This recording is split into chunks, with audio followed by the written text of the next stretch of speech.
Hey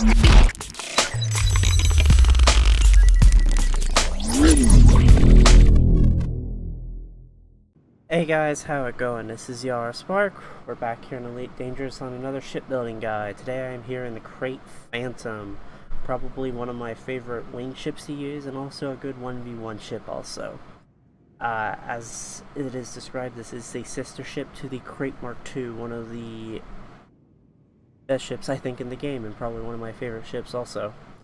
I would say it's probably a little under the Python in 1v1s, and pretty significantly under the Mark II, but it can still do okay in a 1v1. Where it specializes in wing fights, and that's because it has the extra speed, which that was something the Mark II lacked quite a bit, but could be made up if built correctly. So let's go over what I use on the Phantom. I use one large efficient 5 with dispersal field, and then I use a overcharged 5 with target lock breaker PA. These are PAs, by the way. Long range 5 with feedback cascade railgun, medium. And then for my plasma accelerator, here I use an efficient 5 with oversized. I would probably recommend Dazzle, but I do like the extra damage, so it doesn't really hurt. It doesn't do much here for the power, so why not? If you're a little worried about the heat, which isn't that bad unless you're near a sun, the overcharge is fine, but I understand if you want to use something different. For the utility mounts, I use 2 resistant augmented 5 with force block. The reason why is that you have to build the shields up a little bit different than a Mark II, so because it doesn't have the optional internal, so it's a little bit different. But I also use a chaff launcher and a heat sink launcher with ammo capacity 1 on them.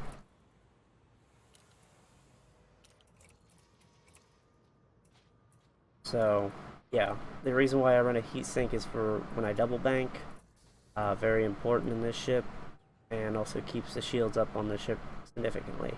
The Phantom does not have an SLF bay, and it is missing a large weapon slot, so that's kind of sucked, but that is just how it rolls. For the core internals, I am using reactive armor, heavy-duty deep plating, heavy-duty armor 5 with deep plating as its experiment. The power plant is a armor 5 with strip down, so I can get a little bit extra speed out of it. You can use thermal spread or any other modification if you want.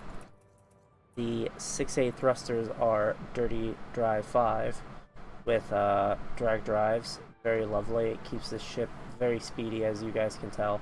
The ship just flies. It flies like a beaut. It turns and burns so nice. It flies much better than the Mark II, and you can feel it too. It's also much faster on the acceleration and has a very good boost for still being able to permanent boost at 2 pips to systems or engines.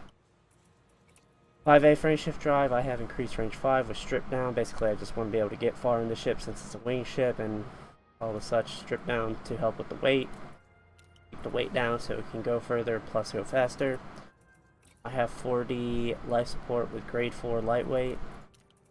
I have a 7A distro with charge enhanced power distributor 5 with superconductance. Basically trying to get that recharge time up and stuff, so this 7A distributor can just do its magic because it's pretty freaking good. I love 7A distros because you can perma boost with them, other than on the Python, which is a little weird, but hey, whatever. The sensors have miscellaneous lightweight 4 also to help with weight and also other stuff like that.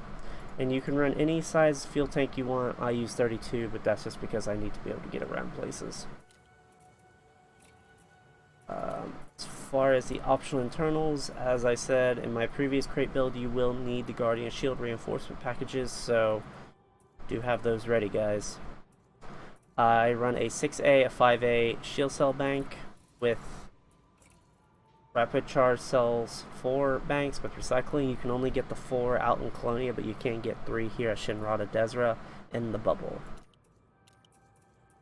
I use a 5C bi-weave with thermal resistant 5 and fast charge. Basically, it's not as good as a 6C, but it does the job. It does make this number a little awkward to work with, and it makes all the other numbers to work with a little bit more difficult, but it does come out pretty good. It has good resistances, has good recharge time, and it has decent megajoule stack. Plus, the stack from the shield cell bank is pretty good as well. I run a 5D, a 3D, and another 3D shield or Guardian Shield reinforcement packages to help with this shield, basically.